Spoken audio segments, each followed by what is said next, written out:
আজকে রামলালার প্রাণ প্রতিষ্ঠার দিন শ্রীরামকে দেয়া ভক্তদের সব থেকে বড় বড় উপহারগুলি দেখতে পাবেন, যা দেখলে আপনিও কমেন্টে জয় শ্রীরাম লিখতে বাধ্য হবেন। লক্ষ্ণের অনিল সাহু নামক একজন রামভক্ত একটি ঘড়ি বানিয়েছেন, যে ঘড়িতে একসঙ্গে 9টি দেশের সময় দেখা যাবে, যা তিনি উপহারস্বরূপ রাম মন্দিরে দান করবেন।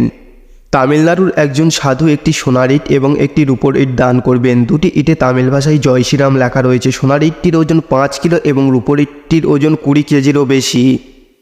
আলিগড়ের এক রামভক্ত বানিয়েছেন বিশ্বতালা। এত বড় তালা আপনি কখনো দেখেননি। এটা দেখলে আপনি অবাক হয়ে যাবেন। এই তালাটি চওড়ায় 2 ফুট 9.5 ইঞ্চি এবং লম্বায় 6 ফুট 2 ইঞ্চি। 1 বছর সময় লেগেছে এই তালা বানাতে, যা রাম মন্দিরে উপহারস্বরূপ তিনি দান করবেন।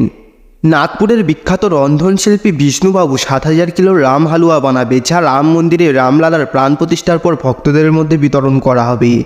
এছাড়াও একজন রামভক্ত উপহারস্বরূপ 20 কিলো ওজনের গদা নিজের কাঁধে নিয়ে পায়ে হেঁটে অযোধ্যায় এলেন। ভিডিওটা ভালো লাগলে একটি লাইক করবেন অবশ্যই, আর কমেন্টে জয় শ্রীরাম লিখতে ভুলবেন না।